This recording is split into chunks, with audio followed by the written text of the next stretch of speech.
인사 한번 하겠습니다. 당신을 보니 주님의 얼굴을 보는 것 같습니다. 또 당신의 얼굴을 보니 주님의 얼굴을 보는 것 같습니다.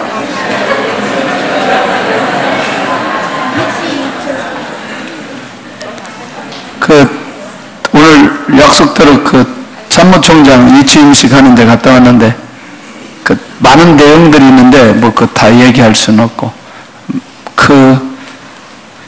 두 분 중에 한 분이 잘 기억이 안 나는데 이임사인지 취임사인지 마지막에 하나님 앞에 온전히 서 있는 사람이 되겠다.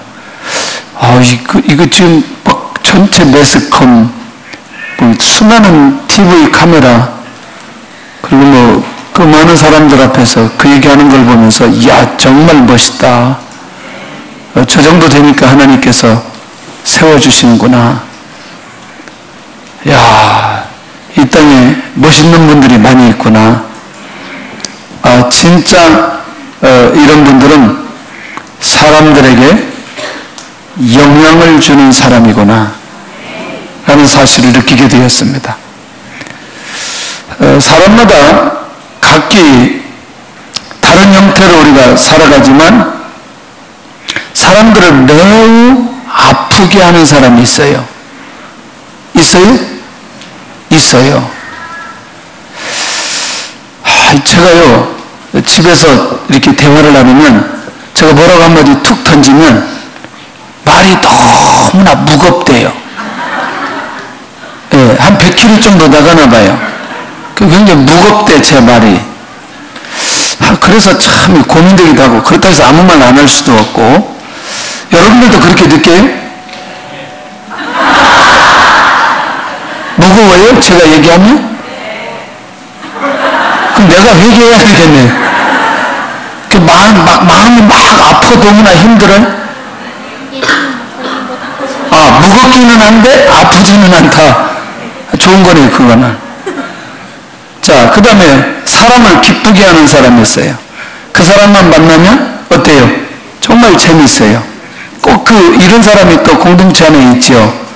하여튼 빈말도 얼마나 잘하는지 그 사람이 얘기하면 정말 재밌어. 하여튼 얼굴만 봐도 그냥 분위기가 다 살아나는 꼭 공동체 안에 이런 사람들이 있습니다. 꼭 있어야 되고요. 굉장히 귀한 사람이라고 생각하지요. 세 번째, 사람을 어렵게 하는 사람이 있어요. 굉장히 보편적인 상황인데 항상 상황을 어렵게 만들어서 어려운 관계로 가는 그런 사람도 있어요. 있어요, 없어요? 있어요. 예. 꼭 이 사람도 어느 때는 필요해요, 사실은. 그러나 꼭 필요한 건 아니에요. 근데 또 이게 또 이 사람이 이런 사명을 가지고 또 살아가는 사람이 있어요. 맞아요? 자기는 내가 이렇게 하나님 앞에 사명을 받았다고 하면서 아주 사명감을 가지고 할렐루야. 자, 네 번째는 사람에게 영향을 주는 사람이 있죠. 예. 그 영향을 준다. 그러면 제가 영향을 준다라고 말할 때 어디까지 가야 되느냐? 변화시킨다는 거죠. 맞죠? 예를 들어서 그랬어요. 이 정도가 아니고 그렇지. 그렇게 가야 되지. 이렇게 생각하도록 만든다는 건 영향을 주고 있다는 겁니다. 근데 성경에 많은 인물들이 있지만 어때요? 우리가 지금 예레미야하고 사도 바울하고 똑같이 하나님의 사역하나요? 맞아요? 예. 예레미야는 하나님의 말씀을 받아서 어떻게 선포하죠? 잘못됐나요? 아니죠. 하나님 앞에 순종하면서 최선의 삶을 다 감당하면서 생명의 위협을 느끼지만 조금도 흔들림 없이 그 사역을 잘 감당하는 사람이 예레미야 선지자예요. 그럼 이사야는 안 그랬어요? 맞죠? 그렇지만 개인적인 고난과 어려움이 있어요, 없어요? 있어요. 근데 이 선지자들의 특징이 뭐냐면 계속해서 이 시대를 향한 하나님의 뜻과 계획이 무엇인가를 계속해서 외치는 거예요. 맞죠? 그런데 회개가 일어났어요? 안 일어났어요? 일어나지는 않았어요. 그렇다고 해서 우리가 영향을 주지 못했다 이렇게 결론 내리기는 어렵다는 거죠. 그건 시대마다 다른 상황이기 때문에. 그런데 여러분들, 바울은 어때요? 가는 곳마다 가장 기본적으로 뭐가 세워졌어요? 응? 교회가 세워졌죠. 그 다음에 가는 곳마다 누구를 만나게 되죠? 그냥 사람 만난다고 하면 안 돼요. 우리 성도들은 가는 곳마다 사명자를 만나고 사명자를 세워요. 자, 어떻게 할까요? 자, 바울을 만나서 사명자가 되었다. 아니면 사명자를 만나게 했다. 응? 바울을 만나서 사명자가 되었다. 사명자를 만나게 하셨다. 하나님께서 만나게 해주시는 거죠. 그러니까 하나님께서 원하시는 복음적 관점, 복음적 삶을 누가 살아가고 있기 때문에? 바울이 살아가고 있기 때문에 그 사람이 바울을 만나는 순간에 자기 안에 감춰져 있던 사명을 발견하기 시작하면서 그가 본래 하나님께서 준비하신 사명자예요. 할렐루야.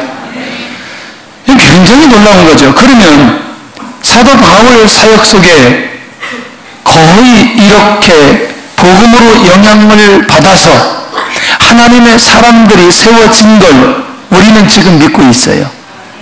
그리고 오늘도 사도 바울은 고린도 교회에 영향을 미치고 있다는 거죠. 자, 조금 몇 가지를 빨리 제가 정리를 좀 한번 해보려고 합니다. 자, 고린도 교회를 향해서 사도 바울이 보여줬던 거 있는데 그게 뭐냐면 교회 안에 분쟁을 해결하는 영향력. 그러니까 분쟁을 해결하도록 고린도 교회에 영향력을 미쳤어요. 어떻게? 모든 성도들이 누구 앞에 서도록? 그리스도의 십자가 앞에 서 있도록. 그러면 그리스도의 십자가 앞에 서 있으면 고린도 교회 안에 모든 분쟁이 해결될 수 있다. 할렐루야. 그러니까 사도 바울의 영향력은 어디서부터 출발되냐면 자기와 그리스도의 관계 속에서 일체감을 갖는 순간부터 그의 입을 통해서 나오는 모든 말씀은 고린도 교회를 세워가는 일에 영향력을 미치게 되더라는 거죠. 할렐루야. 자, 그런 면에서 이때 당시 분쟁의 원인은 많은 사람들이 어디에 집중했기 때문에? 사람에게 집중했기 때문에. 그런데 사람에게 집중했던 그 시선을 어디로? 그리스도에게로 그의 시선을 바꿀 때, 자, 교회 안에 사람에게 집중된 시선을 가진 자들에게 결국 자기 자신의 신앙 고백을 얘기하죠. 그리스도와 십자가 외에는 알지 않기로 작정했다. 그건 누구의 고백이에요? 바울의 고백이에요. 자, 그거는 굳이 그들에게 영향을 미치려고 하지 않음에도 불구하고 자기의 고백이 누구에게? 그 교회에, 그 많은 성도들에게 그리스도에게로 향하도록 하게 하는 이 비밀이 이 안에 있는 것을 보게 됩니다. 그 다음에 4장에 가서는 교회 안에 있는 모든 자들에게 어떤 영향을 주느냐? 모든 사람들이 그리스도의 일꾼이라고 알려줍니다. 그리고 더 중요한 건 우리는 하나님의 비밀을 맡은 자라고 선언합니다. 자, 이게 굉장히 중요하죠. 우리가 누구라고? 그리스도의 일꾼이라고. 그러면 우리한테 얘기하지만 이 얘기를 누구에게 하고 있어요? 고린도 교회 성도들에게 얘기하고 있어요. 그리고 하나님의 비밀을 맡은 자라고 선언하는데, 그러면서 그가 2절에 가서는 뭐라고 말하냐면 맡은 자들에게는 무엇이 필요하다? 충성이 필요하다. 할렐루야.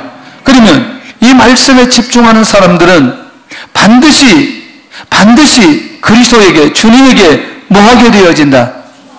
충성하게 되어진다.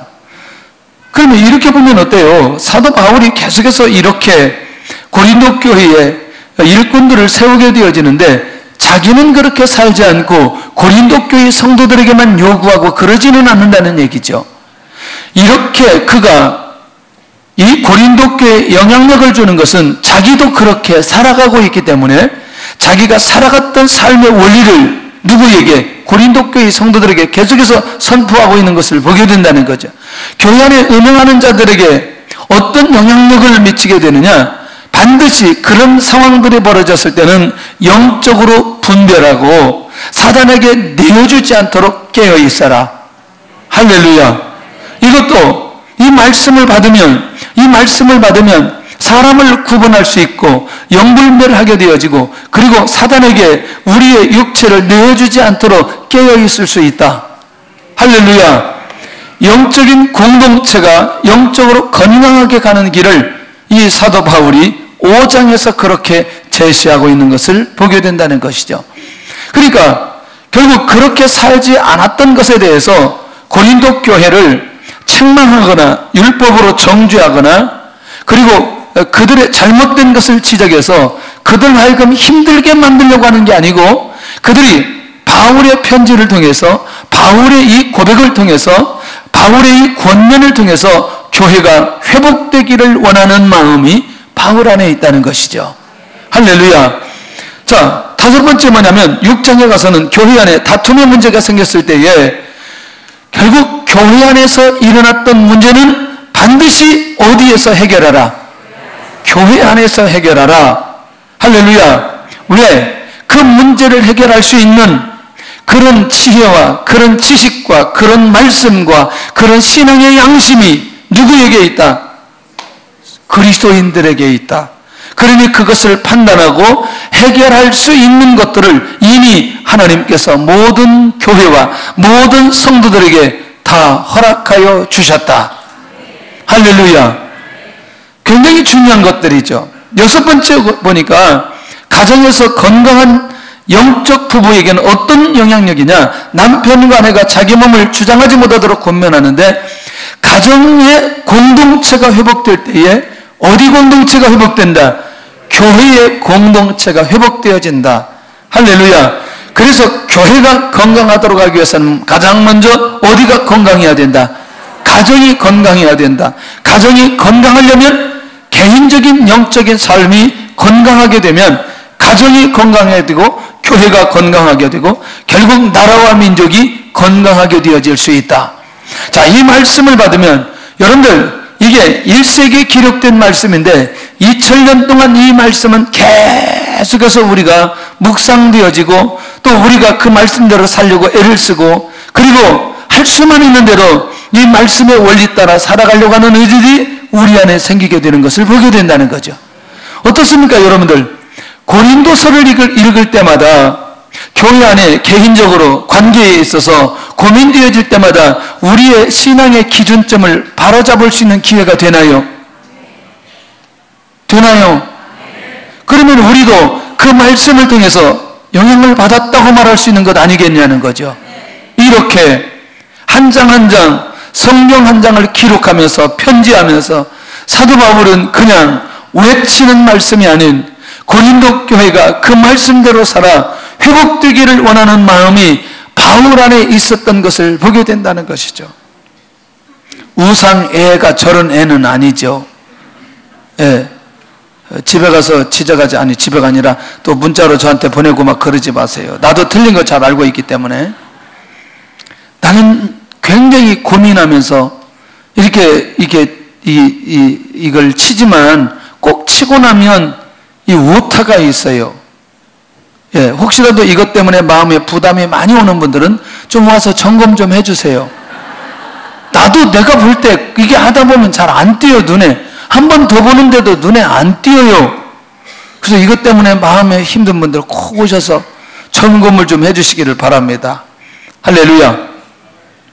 자, 첫째는 뭐냐면 이 우상에 대한 지식을 가진 자들에게 바울이 이제 영향력을 미칩니다. 자, 이 말을 잘 들어야 돼요. 오늘 지금 우상 제물에 관한 내용이에요. 예? 예. 혹시, 자, 지금 이제 이걸 잘 이해를 못할 것 같아서 여기 이제 저 우상 재단에다가 이 제물을 이렇게 올렸어요. 올렸는데 고린도 교회 성도들이 우상 제물을 갖다 이걸 먹는 거 이런 게 아니고, 이때는 우상에다가 놓은 제물이 굉장히 많이 있었어요. 그리고 어떤 거는 이 사제들이 자기의 몫으로 일정한 양이 돌아가게 되어졌어요. 근데 이것을 다 먹지 못하고 이걸 어디에다 팔아요? 시장에다 내다 팔았단 말이죠. 그러니까 혹시 저도 이 말씀을 잘 이해하지 못할 때는 저 이렇게 했는데 저기다 지금 바쳤는데 가가지고 배고프다고 이게 먹었다 뭐 이런 개념인데 거기까지는 아니라는 거죠. 당시에 아무리 고린도 교회가 무너졌어도 거기까지 가지는 않는데 그 상황들을 우리가 좀 이해를 한다면 지금 그 어떤 재물에 대해서 고민하고 어떤 재물에 대한 지식이 있는지에 대한 것을 얘기하는지에 대한 것을 먼저 좀 이해할 필요가 있겠다는 거죠. 특별히 우상 제물에 관한 지식이 있는 성도들에게 드디어 사도 바울이 영향력을 미치고 있는 것을 보게 됩니다. 자, 그러면 지식이 있으면 누가 지식이 있냐는 거예요. 어떤 사람이 지식이 있냐는 거예요. 여기 유대교에서 개종한 그리스도인들의 견해, 제가 견해라고 말하지만 그들이 가지고 있는 지식, 이렇게 말해도 되겠죠. 유대교에서 개종한 그리스도인들이 가지고 있는 지식, 우상숭배로 인한 오염된 음식은 먹을 수 있다 없다? 없다. 왜? 지금 여러분들 유대교에 익숙해 있다가 예수님 믿고 그리스도인이 되었다는 건 그리스도인이 되기는 했지만 그들 안에 자기들 잠재적 의식 속에 뭐가 있어요? 율법이 있죠. 그러니까 이 결정적 순간에 그것이 자기들에게 지식으로 결국 나타나게 되어져서 이것을 계속해서 뭐 하게 된다? 주장하게 된다는 겁니다. 그리고 그와 같은 지식이 누구에게 있다고? 나에게 있다고, 자신에게 있다고 생각하는 사람들이라는 거죠. 두 번째는 당시에 영지주의의 영향을 받은 그리스도인들이 있었어요. 자, 여러 가지 이것저 설명하려면 좀 그렇지만, 그런데 이 사람들은 뭐냐면 우상 제물을 먹는 데에는 아무런 문제가 있다 없다? 없다. 왜? 이 음식은 누가 주셨기 때문에? 하나님께서 주셨기 때문에. 할렐루야. 자, 이것도 그들이 가지고 있는 것 속에 이걸 계속해서 고수한다면 이것도 그들 안에 무엇이 될 수 있다? 지식이 될 수 있다는 거죠. 지식. 자, 이걸 좀 더 계속해서 나간다면 이 우상 제물에 관한 지식들이 나름대로 정리해보면 그것을 끝까지 주장할 수 있는 근거와 지식들이 그들 안에 계속해서 있었던 것을 보게 된다는 거죠. 할렐루야. 자, 우리 안에도 신앙생활 하는 데 있어서 우리가 알고 있는 범위 안에서 수많은 지식들이 우리 안에 있어요, 없어요? 있어요. 있어요. 없어요, 있어요? 있어요. 제가 지금 청소년이라면 기타를 좀 배울 거예요. 기타 배운다고 뭘 배우는? 내가 금방 기타라고 얘기했잖아. 기타. 그리고 드럼을 좀 배울 것 같아요. 그리고 피아노도 좀 배울 것 같아요. 욕심도 많지만. 왜 그런 얘기를 하냐면 기타는 우리 세대에 저같이 얌전한 사람은 치면 안 된다는. 근데 왜 웃는 거죠? 야, 정말 이상하네. 왜 너희들이 기침하냐, 근데? 네. 그러니까, 이런 지식들이 저를 지배하는 거죠. 그래서 충분히 배울 수 있는 시기가 있었어요. 왜냐면 우리 뒷집에 우리 5년 선배가 계속 기타만 쳤기 때문에 내가 이런 생각이 나를 지배하지 않았으면 그때 내가 기타 배웠으면 요즘에 기타 치면서 찬양, 난 너무나 부러워. 우리 교회 아무나 기타 치잖아. 아무나 기타 쳐. 왜? 맞아요? 그냥 하는 것보다 기타 치면서 찬양하면 훨씬 더 은혜롭더라고요. 자, 이거는 제가 가지고 있는 악기에 대한 지식이에요. 근데 누가 가르쳐 준 건 아니었지만 그것이 저에게 율법으로 제 자신을 묶어버리는 거죠. 그것이 일정한 시간까지 갔어요. 굉장히 오래 갔어요. 그 시간이 지나가면서 그것이 벗겨지기 시작했어요. 기왕이면 그냥 하는 것보다 손뼉을 치면서 찬양하는 게 훨씬 더 낫고, 조금 더 악기가 동원되면 훨씬 더 낫고, 이러면서 하나님께서 제가 가지고 있는 이 악기에 대한 지식들이 바뀌어지기 시작하는 거죠. 복음 안에서 우리도 모르게 우리가 가지고 있는 옳지 않은 지식이 결국 우리가 영적으로 성숙하는 일에 막는 역할하는 부분들이 굉장히 많이 있다는 사실을 기억해야 된다는 거죠. 대답을 빨리 해야 설교가 빨리 넘어가는데 안 넘어가죠. 지금 이해가 안 되는지, 이해가 돼요, 안 돼요? 그런 것들이 우리 안에 있어요, 없어요? 있어요. 그래, 빨리빨리 가자고요. 빨리빨리. 바울이 고린도 교회를 중요하게 바라보는 것은 자신들이 가지고 있는 지식이 모두 다 옳다는 거예요. 잘 기억하시길 바랍니다. 이 지식이 잘못되었다고 얘기 안 합니다. 자, 이거 이제 나중에 이걸 잘 봐야 돼요. 자, 이 사람은 옳고 이 사람은 나쁘고 이 얘기가 아니에요. 바울의 얘기는 다시 이 지식이 잘못되고 문제가 있다고 말하지 않아요. 두 부류 다 본문에 있어요, 없어요? 그렇게 접근하지 않는다는 거죠. 자, 결국 이 지식이 지금 고린도 교회 안에 무엇을 가져왔어요?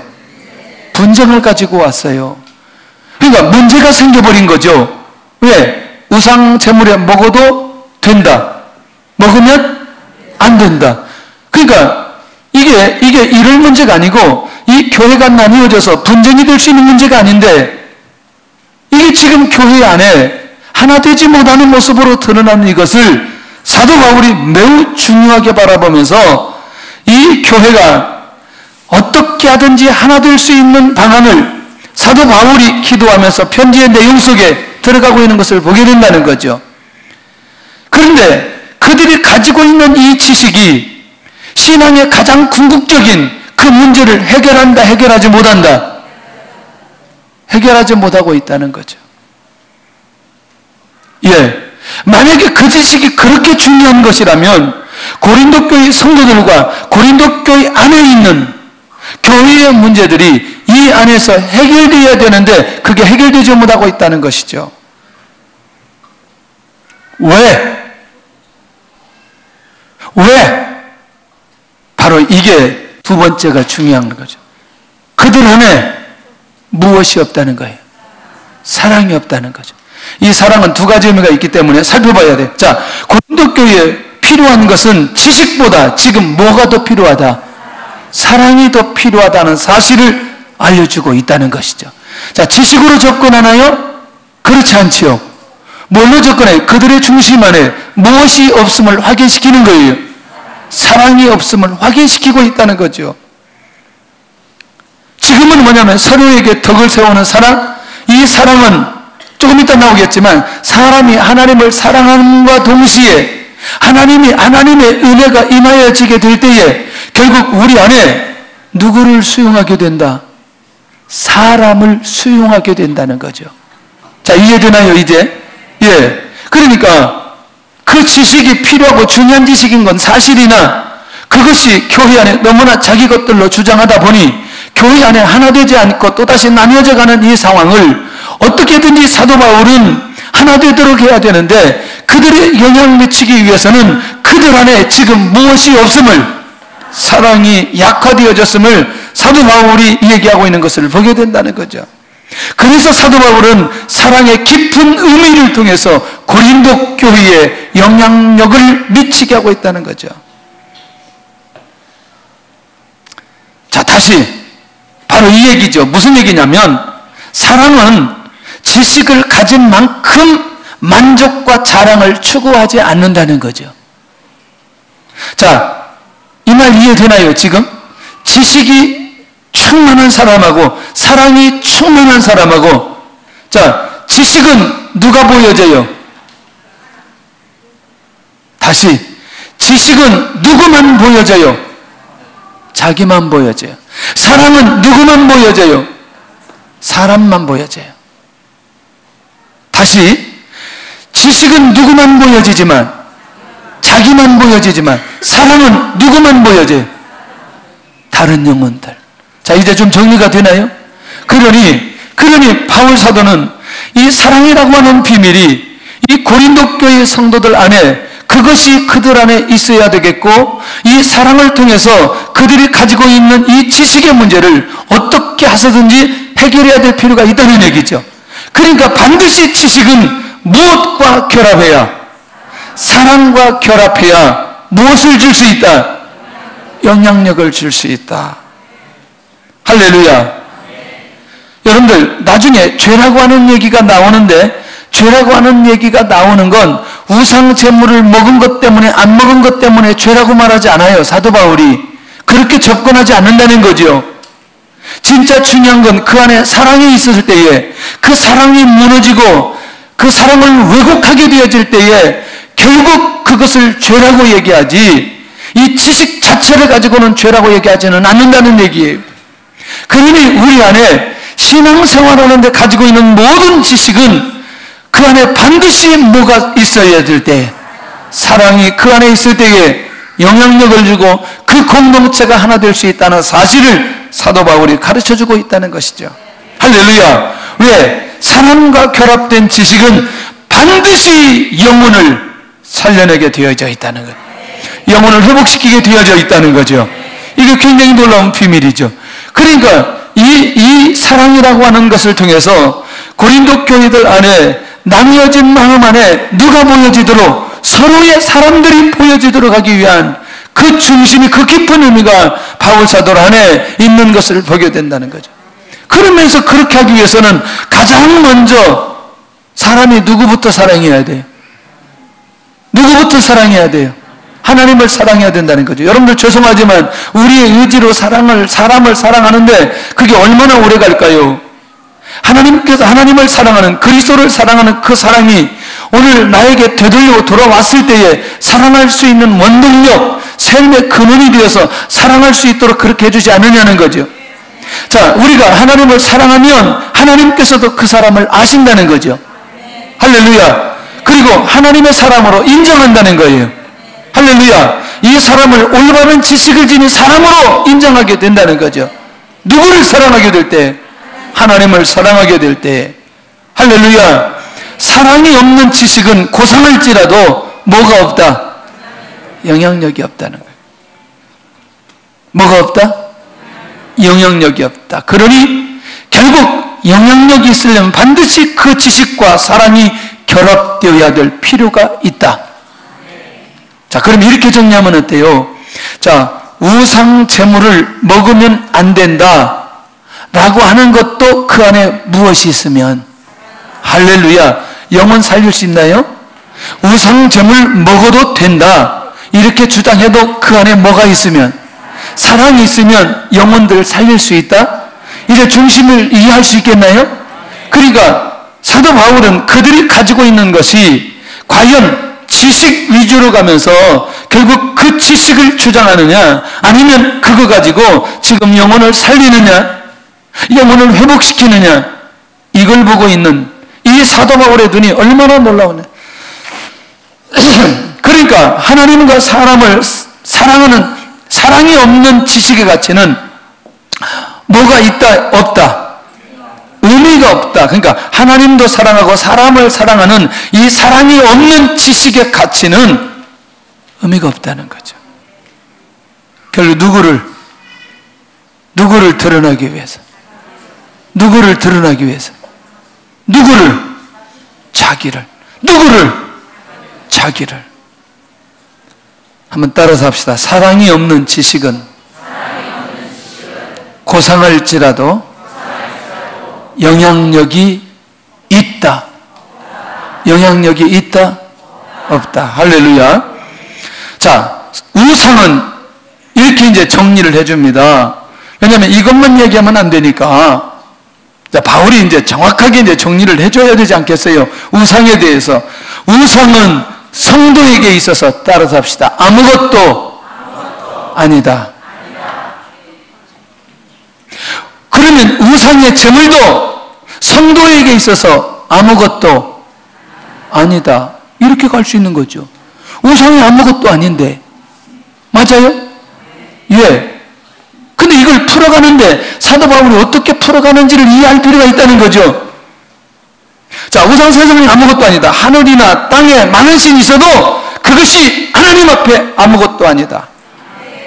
바울 안에는 그 확신이 있는 거죠. 우리도 그 확신이 있는 거 아니겠어요? 응? 지난번에 제가 얘기했잖아요. 그렇게 깊은 신앙생활은 아니지만 그렇다고 아주 엷은 신앙생활도 아니고, 이분이 백두산에 가가지고 백두산에 쌓여진 돌이 이렇게 올려 있는데 자기가 돌을 하나 가지고 딱 던졌더니 이 탑이 다 무너졌대요. 할렐루야. 너무너무 좋았는데 그 뒤부터 설사가 너무나 많이 나와가지고 자기가 그 돌을 싹 무너져가지고 설사된 줄 알고 그 뒤부터 조심을 많이 한다고. 그거 음식 잘못 먹어서 그런 거예요. 그거 무슨 어떻게 그렇게 붙여도 그렇게 붙여. 우리 그런 거 있어요 없어요? 있어요 없어요? 제발 좀 없기를 바랍니다. 그런 게 있어요 없어요? 지금 대답은 이렇게 하지만 또 돌아가지고, 자, 하늘이나 땅에 많은 신이 있어도 그것이 아무것도 아니다. 이걸 명확하게 사도 바울이 정리할 필요가 있다는 거죠. 아무것도 아닌 신에 집중하지 않아야 된다는 거죠. 우상의 제물이 무슨 의미가 있다고? 신 자체가 아무것도 아닌데 그것 가지고 얄팍한 지식 가지고 교회 안에 이런 분쟁이 일어나서는 안 된다는 사실을 명확하게 얘기해 주는 것 아니겠어요? 그러니까 그들이 가지고 있는 분쟁의 근본적인 원인을 가지고 한 방에 날려버리는 거죠. 어때요? 복음 안에 깨어있는 사람들, 예수 그리스도 안에서 그리스도를 바라보며 그리스도의 은혜를 받는 사람들은 예수 그리스도 외에 모든 것들이 아무것도 아니라고 하는 그 판단에 서게 되면 누구에게든지 이런 고백할 수 있다는 얘기죠. 할렐루야. 아무것도 아닌 신에 집중해야 된다, 집중하지 않아야 된다? 집중하지 않아야 된다. 그러니 우상에 대한 지식이 있다고 너무나 교만하지 않아야 된다는 거예요.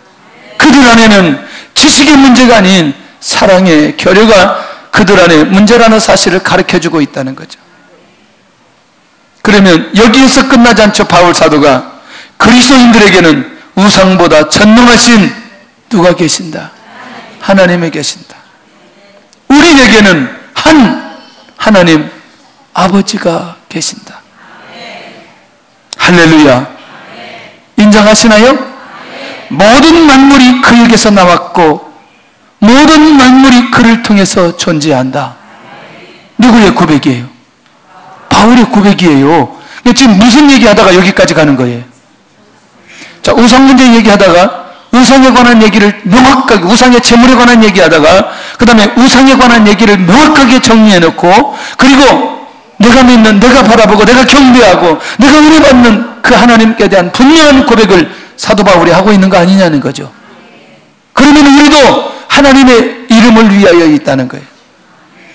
더 나아가서는 우리도 하나님으로 말미암아 지금 뭐 하고 있다? 존재하고 있다. 할렐루야. 갑자기 낮에 전화 왔어요. 목사님 통화할 수 있냐고. 갑작스럽게 우리 집에 지금 문제가 생겼대요. 어머님이 아침에 운동하러 나갔는데 교통사고로 오늘 세상을 떠났대요. 그런데 얼마 전에 기회가 있어서 어머니한테 복음을 증거하고 예수님을 영접을 시켰대요. 얼마 전에. 제가 구원받았죠. 구원받았죠. 너무나 감사하더라고요.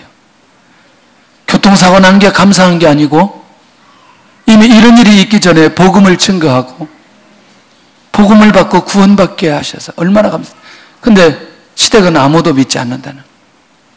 장례식을 지금 못 치르고 주일날부터 장례식을 치러야 된다는. 기도해 주셔야 됩니다. 남신자 권사님 시어머니예요. 오늘 아침에 운동하러 나가셨다가 오전에 여기 보건소 앞에서 아마 그랬나 봐요. 그러면서 주일날 아마 1시부터 여기 병원에서 아마 장례식이 진행될 것 같은데, 그 얘기 들으면서 저는 여러 가지 교차가 되더라고요. 여러 가지 아픔도 있지만 하나님께서 그 영혼을 구원하시기 위해서 그 기회를 놓치지 않았다는 생각을 하니 또 그 구원받은 것에 대한 감사함이 있고, 계속해서 우리 안에서 이 복음의 얘기를 들으면서 그렇게 인도받은 것에 대한 감사함이 있어요. 위에서 기도해 주시기를 바라고요. 이 일이 하나님 앞에서 그 가정이 복음화되는 일에 반드시 하나님의 귀한 역사가 일어나게 될 줄로 믿습니다. 그러면서 우리 모두도 여호와 하나님으로 말미암아 지금 존재하고 있다는 이 사실이 놓치지 않아야 되겠다. 자, 그러면 우상의 재물 때문에 양심이 더러워진 사람들이 있다는 거죠. 자, 또 한 번 얘기하는 거. 자, 그럼 우리가 6절, 7절을 보고요. 또 한번 같이 좀 정리를 해보겠습니다. 자, 6절 시작. 그러나 우리에게는 하나님 곧 아버지가 계시니 만물이 그에게서 났고 우리도 그를 위하여 있고 또한 한 주 예수 그리스도께서 계시니 만물이 그로 말미암고 우리도 그리와 말미암아 있느니라. 자, 7절 시작. 그러나 이 지식은 모든 사람에게 있는 것이 아니므로 어떤 이들은 지금까지 우상에 대한 습관이 있어 우상의 제물로 알고 먹는 거로 그들의 양심이 약하여지고 더러워지느니라. 자, 이 말을 우리가 잘 이해해야 돼요. 자, 우상에 대한 습관과 우상의 제물로 알고 먹는 사람들이 있어요. 하나님께서 공급해 주신 음식으로 생각하지 않고 그걸 먹는 거예요. 이 말 이해되나요? 무슨 말이 이해가 되시죠? 그러니까 비록 그게 제단에 드려진 음식이지만, 제물이지만 사실은 누가 허락하신 거예요? 그렇습니다. 하나님께서 허락해 주셨습니다. 그런데 그 사람이 그 음식을 먹을 때 하나님께서 허락해 주신 음식이라고 생각하지 않고 어떤 음식이라고? 그렇습니다. 우상의 제물이라는 음식인 줄 알고 먹는 거죠. 어때요? 그러면 그 사람 안에 신앙적인 기복과 도덕적인 양심은 연약했고 분별력이 없는 사람이죠. 그러니까 먹을 때마다 자신 안에서 양심이 자유로워요, 자유롭지 못해요? 자유롭지 못하죠.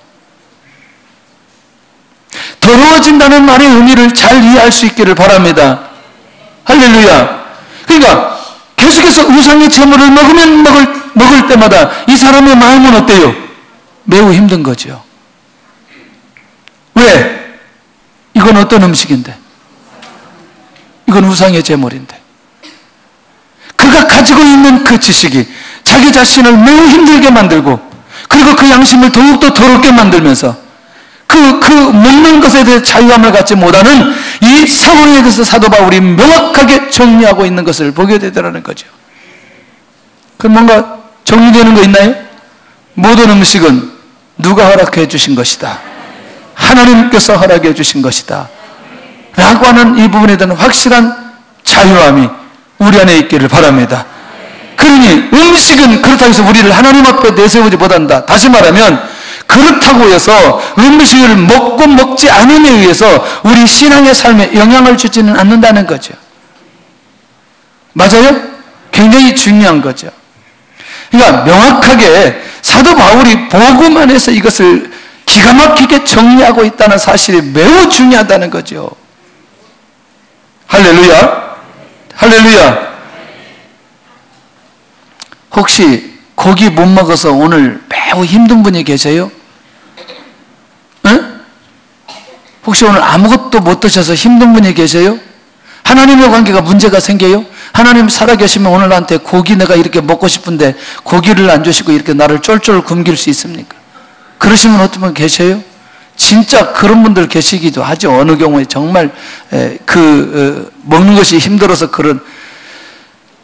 놀라웠게도요, 정상적으로 하나님의 인도 받는 모든 사람들에게 신명기 8장 1절에서 11절까지 있는 내용을 보면 하나님께서 어떻게 명확하게 이스라엘 백성들을 인도하시고 훈련시켰는지의 이유를 거기에 명확하게 기록해 놓고 있습니다.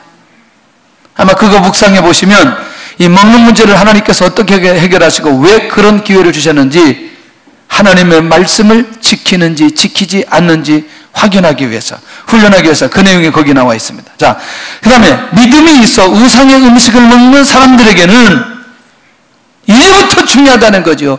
믿음이 약한 사람들에게 그들의 가지고 있는 양심을 뭐하게 하지 말아라. 상하게 하지 말아라. 중요합니다. 믿음이 어떤 사람? 약한 사람. 그 말은 무슨 말이에요? 저게 무슨 음식인데? 그렇지, 우상의 음식인데, 저 음식을 저렇게 아무 거리낌이 없이 저렇게 잘 먹을 수 있어 라고 하는 눈떠 느낌을 저 사람이 받지 않도록 이렇게 시끄럽게 하는데, 이게 졸렸다는 게 말이 돼. 이게 지금 더 크게, 볼륨 더 크게 올려요. 이야, 기가 막혀. 막 크다고 막 해가지고 소리 줄이는데, 날 막 더 크게 하는데 막. 뭐다 여기까지 갔어요 지금. 자, 그러니 믿음이 약한 사람을 위해서 결국 그렇게 음식을 내가 먹을 수 있지만 그것을 절제하는 것도 매우 중요하다. 그 안에 뭐가 있기 때문에? 그 영혼에 대한 사랑함이 있기 때문에 그게 가능한 거 아니냐는 거죠. 내가 이 음식을 먹는 것 때문에 저 사람이 마음이 상하여서 너무너무 힘들고 어려운 상황이 된다면 먹어서는 안 된다, 그 얘기하고 있는 거죠. 그러니까 이것이 우상의 제물이기 때문에 먹는다 안 먹는다 그게 그 기준이에요? 아니면 여기 믿음이 연약한 사람의 그 영적인 상태가 기준이에요? 할렐루야. 그러니까 이 사람은 누구를 사랑하고 있는 거죠? 오늘 우리 안에 정말 내가 영혼을 사랑하고 있는지 그렇지 않고 있는지에 대한 감각들이 우리 안에 있어야 된다는. 할렐루야. 우리 안에 있기를 바랍니다. 우리 안에 있기를 바랍니다. 할렐루야. 깨어있기를 바랍니다. 이 말이 무슨 말인지, 아까 사랑의 얘기를 왜 했는지, 이 감각들이 우리 안에 있어야 된다는. 저요, 메리아스는 아니고 티 입고 설교하고 싶어요. 응? 얼마나 자유로워. 몇 년 전에 목사님들 그 수련회 갔는데 목사님이 김포공항에 나왔는데 양복 입고 나오신 거예요. 대부분 몇 분이 양복 입고 나오셨어요. 그러더니 3박 4일 동안 그 양복을 계속 입고 다녀요. 근데 그것까지는 괜찮았어요. 그런데 돌아다니다가 여기서부터 여기까지 찢어졌어. 이게 양복이 여름 양복이기 때문에 여기서 여기까지 찢어졌어. 그러면 대부분 우리는 어떻게 해야 돼요? 그렇지, 바꿔 입어야 되죠. 그런데 여기서 여기까지 이것을 옷핀으로 꽂아가지고 그걸 계속 입고 다니는 거예요. 아니 너무하지. 그걸 내가 하루만 입었어도 괜찮아. 일단 목사님 옷 좀 바꿔 입어라. 내가 정말 첫날부터 지켜보는데 너무한다, 너무해. 그러더니 나한테, 목사님 선교사 출신이죠? 그래요. 그렇다고.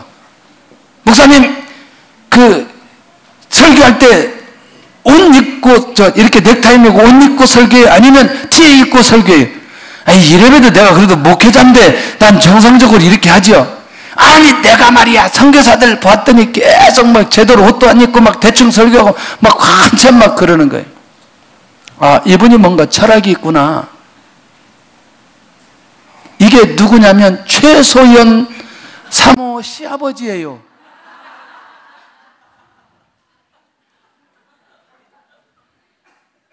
지독한 분이에요, 지독한. 그 마지막 날 한국에 올 때까지 그걸 입고 나오셨습니다. 그래서 내가 다음에 그 옷 잘 있냐고 물어봤어요, 내가. 근데 시간이 지날 때 이 얘기가 생각이 나요. 그 말이 무슨 말인지 생각이 나요. 누가 혹 예배를 드릴 때 저분은 왜 그렇게 정장을 안 하고 예배를 드렸을까? 이렇게 말할 수 있는 사람이 혹 한 사람이라도 있을 수 있다. 지금은 조금 자유롭지만은 중국 가기 전에 얼마 전까지 가운 입고 설교했어요. 여기에다가 하얀 가운이나 검정 가운 입고 한번 설교 한번 해보세요. 에? 여기 성가대원들 어떻게 가운 입고 있는데 따뜻하죠? 괜찮죠? 쉽지 않아요, 여러분들. 그럼에도 불구하고 이런 생각이 드는 거죠. 혹 누구라도 어떤 겉으로 드러나는 이것 때문에 믿음이 약한 사람의 마음이 약해지거나 상하게 되어서는 안 된다는 생각이 있어요, 저한테도. 이 말 이해되시죠? 우리 모두가 영혼에 대해서 영혼이 보여지고 영혼을 사랑하는 마음이 있으면 사도 바울이 얘기했던 이 말이 무슨 말인지를 여러분들 이해할 수 있다는 것이죠. 옛날에 앞에서 얘들처럼 이렇게 얘기했으면 일단 일어서서 예배 드려야 돼요. 근데 얘들하고 나하고 관계가 한번 틀어지면 이게 몹시 힘들어. 이게 교회 안 나올 수도 있어. 이게 특별히 이게 2살 이하짜리들, 제가 이제 절대로 혼 안 내는 이유가, 내가 정말 중국에 있을 때 2살 이하짜리들 한두 명 혼내가지고 영영 지금까지 회복이 안 된 아이들이 있어서 절대로 애들 앞에 화내면 안 된다. 그 여러분들 혼낼 때 제 이름 절대로 들먹거리지 마세요. 왜 그 애들 혼낼 때만 왜 목사님 오신다 왜 그래? 왜 내가 무슨 왜 애들한테 그런 걸 심어주는지 나는 알 수가 없어. 나는 그 아까도 그렇잖아요. 내 말이 무겁다고 얘기하는 사람들은 대부분 다 그런 이 과정이 있었는지 하여튼 굉장히 중요하다. 자, 결국 무엇이 회복되어지면, 사랑이 회복되어지면 사도 바울이 권면했던 믿음이 약한 사람들에게 그들의 양심을 상하게 하지 말아라고 하는 이 말씀이 들리게 된다는 거죠. 이해되시죠? 들린다는 말이 그들을 그렇다고 해서 그들을 의식하고 그들 중심으로 가라 그 얘기 아니잖아요. 이해되시죠? 무슨 말인지. 그것도 만약에 그렇게 하는 것이라면 그리스도에게 죄를 짓는 것이다, 이렇게 말하고 있어요. 자, 이해되시죠? 이제 사도 바울이 지금껏 한 번도 죄라는 얘기하지 않다가 여기 와가지고 그것이 죄라고 하는 얘기를 사도 바울이 밝혀주고 있다는 거죠. 자, 한번 하고 해야 돼. 자, 12절. 자, 거의 이제 마무리가 되어 가는데 정리를 해야 되겠습니다. 시작. 이같이 너희가 형제에게 죄를 지어 그 약한 양심을 상하게 하는 것이 곧 그리스도에게 죄를 짓는 것이니라. 아멘. 야, 그러면서 13절을 폭탄 선언을 합니다. 야, 그러니까 사도 바울이 지금까지 권면했던 그것을 그냥 이론으로 끝내지 않고 그냥 가르치거나 권면으로 끝나지 않고 나는 이렇게 살겠다 고백하는데 13절 시작. 그러므로 만일 음식이 내 형제를 실족하게 한다면 나는 영원히 고기를 먹지 아니하여 내 형제를 실족하지 않게 하리라. 아멘. 그럼 아까 사랑의 얘기를 왜 했는지 13절에 가서 우리가 명확하게 할 수 있는 것 아니겠어요? 할렐루야. 그러니 우상에 대한 지식이 있느냐 없느냐 이 문제가 아니고 이것 가지고 고민하고 이러는 게 아니라 결국 그들 안에 하나님을 향한, 형제들을 향한 사랑이 있는지 없는지에 대한 확인이 더 중요했다는 거죠. 결론입니다. 그리스도 안에 서 있는 사람은 영향력을 준다. 바울이 어디에 서 있어요? 그리스도 안에 서 있어요. 멋있죠? 말씀 안에 서 있는 사람도 반드시 영향력을 준다는 거죠. 할렐루야. 사랑하는 사람이 사람에게 영향력을 준다는 거죠. 영혼 중심의 사람이 영혼에게 영향을 준다는 거죠. 할렐루야. 오늘도 우리 안에 많은 사람들에게 어떤 형태로든 영향력을 주는 사람들로 세움받을 수 있기를 바랍니다. 나의 힘이 되신 여호와여, 우리 찬양하면서 하나님 앞에 예물 드리는 시간 갖겠습니다.